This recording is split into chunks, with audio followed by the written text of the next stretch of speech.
আমাৰ ইচ্ছা মতে আমি কৰি, ইচ্ছা মতে কি আমাৰ পৰম্পৰা যদি কোনোবাই আঘা খানিব বিচাৰে আমি কেতিয়াও মানি নলওঁ। এই চৰকাৰৰ যি প্ৰবঞ্চনা, এই প্ৰবঞ্চনাৰ কাৰণে কোচ ৰাজবংশী সমাজ আমি একত্ৰিত হৈ আমি মাৰ বান্ধি থিয় হ'বই লাগিব।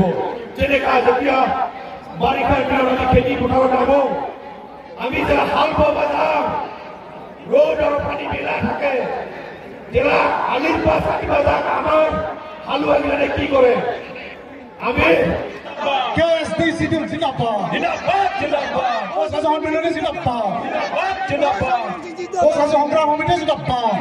হম আৰু একত্ৰিত হৈ আমি কি ধৰণে সংকল্প ল'লে ভৱিষ্যত আমি খিলঞ্জীয়া ভূমিপুত্ৰ হিচাপে নিজৰ জাতি মাটি ভেটি ৰক্ষাৰ কাৰণে আমি কাম কৰি যাব পাৰিম। আমাৰ এটা স্পষ্ট কথা, কোচ ৰাজবংশী জনগোষ্ঠী খিলঞ্জীয়া ভূমিপুত্ৰ স্বাভিমানী জনগোষ্ঠী, নিজৰ স্বাভিমান অটুট ৰখাৰ কাৰণে আমাৰ যিখিনি কৰোঁ সেইখিনি কাম কৰি যাম।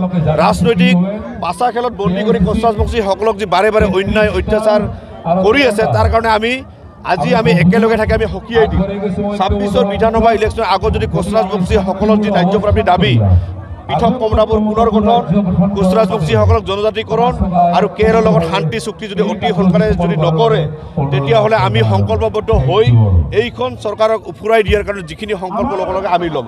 আমাৰ এটা স্পষ্ট কথা, ২৬ৰ বিধানসভা ইলেকশ্যনৰ আগত এক NCO ইফাল সিফাল কোচ ৰাজবংশী সমাজে নহয়, যদি আমাক ন্যায্যৰ পৰা যে বঞ্চিত কৰে, সাংবিধানিক অধিকাৰ পোৱাৰ পৰা যদি বঞ্চিত কৰে, এইখন চৰকাৰক ফল ঠেকত পেলাৰ কাৰণে যি ব্যৱস্থা ল'ব লাগে আমি ল'ম।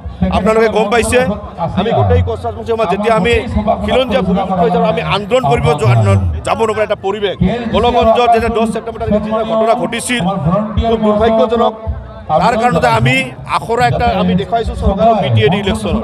সেইকাৰণে চৰকাৰক এতিয়াও কৈছোঁ, সময় আছে, আপোনালোকে যে সদিচ্ছা আছে 2 মাহৰ ভিতৰত সমস্যা সমাধান কৰিব পাৰে। আপুনি যদি অসমৰ মাননীয় মুখ্যমন্ত্ৰী ডাঙৰীয়ে যদি ইচ্ছা কৰে 1 মাহৰ ভিতৰত ৰাষ্ট্ৰপতিৰ অধ্যাদেশৰ জৰিয়তে কোচ ৰাজবংশীক জনজাতিকৰণ কৰিব পাৰে আৰু কেন্দ্ৰীয় চৰকাৰৰ লগত কথা পাতি মানে কেৰলৰ যি শান্তি চুক্তি, আজি জীৱন সিঙৰ DL কোচ, পাভেল কোচ, আজি কৈলাশ কোচ, গোটেইকেইটা মানে যিবিলাক কেৰলৰ নেতৃত্ববৃন্দ আছে তেখেতসকলক আজি বন্ধ কোঠাত ৰখা হৈছে।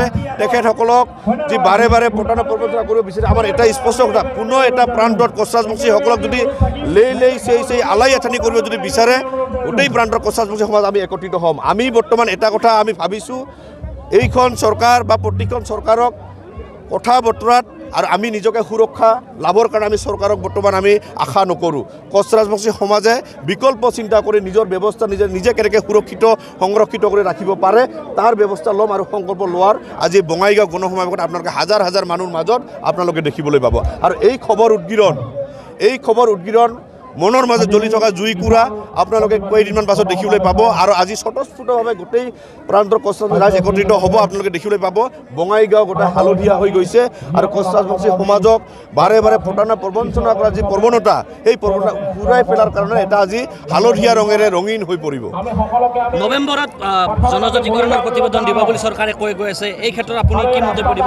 চাওক, নৱেম্বৰ ডিচেম্বৰ আমি একো নুবুজোঁ, আমাক জনজাতিকৰণ লাগে। আমাৰ স্পষ্ট কথা, চিধা কথা, আমি কাৰো ৰাজনৈতিক পাশাচলত আমি বন্দী হ'ব নিবিচাৰোঁ। আজি চৰকাৰে নৱেম্বৰত প্ৰতিবেদন দিব বিচাৰে, তাৰ কিন্তু আমি দেখিবলৈ পাইছোঁ আজি আদিত্য খাকলাৰীক উচতোৱা হৈছে। আজি আদিত্য খাকলাই যদি অসমখন বচাব পাৰে, খিলঞ্জীয়াসকলক কোচ ৰাজবংশীক বাদ দি যদি অসমখন সুৰক্ষিত কৰিব বিচাৰে, তেতিয়া সুৰক্ষিত কৰক। কোচ ৰাজবংশী সমাজে নিজৰ ব্যৱস্থা নিজে ল'ব পাৰে আৰু কোচ ৰাজবংশী সমাজে নিজে কেনেকৈ সুৰক্ষিত হ'ব পাৰে, কেনেকৈ কৰিব পাৰি আমাৰ সমাজখনক নিজৰ ব্যৱস্থা আমি নিজে ল'ম। সেইকাৰণে এটা কথা কৈছোঁ কি, কোনো টাইম লাইন আমাৰ লগত নাথাকে। কোচ ৰাজবংশীসকলক জনজাতিকৰণ লাগিবই, ইয়াত কোনো কম্প্ৰমাইজ নাই। ২৬ৰ বিধানসভা ইলেকশ্যনৰ আগত কোচ ৰাজবংশীৰ ৰাজ্যপ্ৰান্তৰ যিকেইটা দাবী সাংবিধানিক অধিকাৰ, তাৰ পৰা যদি বঞ্চিত কৰা হয়, এইখন চৰকাৰক দলিয়াই দিয়াৰ ব্যৱস্থা কোচ ৰাজবংশী সমাজে কৰিব।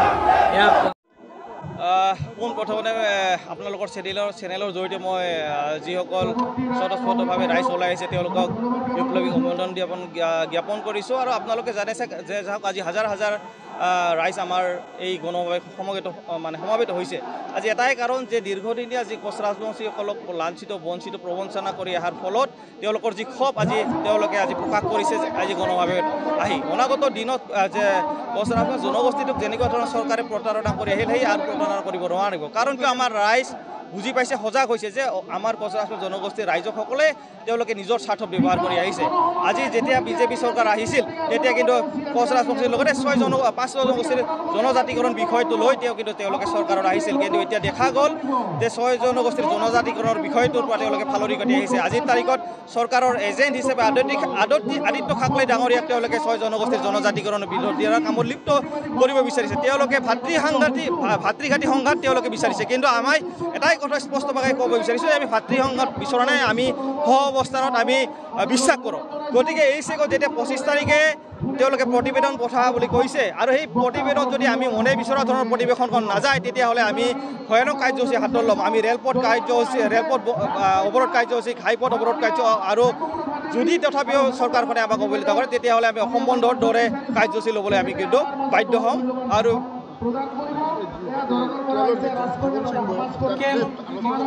আজি চাওক যি কমতা পৃথক ৰাজ্য কমতাপুৰ জনজাতিৰ দাবীত সশস্ত্ৰ সংগ্ৰাম প্ৰথা অৱলম্বন কৰা তেওঁলোকৰ এটা সময়ত জংঘলত তেওঁলোকৰ যৌৱন শেষ কৰিলে। তেওঁলোকক আজি জীৱন সিংহ ডাঙৰীয়া হওক, কৈলাশ কোচ ডাঙৰীয়া হওক, পাৱেল কোচ ডাঙৰীয়াকে হওক তেওঁলোকে এটা প্ৰলোভন দি তেওঁলোকে আলোচনালৈ মাতিল। কিন্তু তেওঁলোকক যি সন্মানপূৰ্বক যি আলোচনা হ'ব লাগিছিল সেই আলোচনা কিন্তু নহ'ল। আমি আপোনালোকৰ জৰিয়তে আৰু আজি গণসমাবেশৰ জৰিয়তে দাবী উত্থাপন কৰিছোঁ যে অতি শীঘ্ৰেই যি আমাৰ কেলৰ সৈতে শান্তি চুক্তি কথা যি শান্তি চুক্তিৰ আলোচনা ৰূপায়ণ কৰিব লাগে।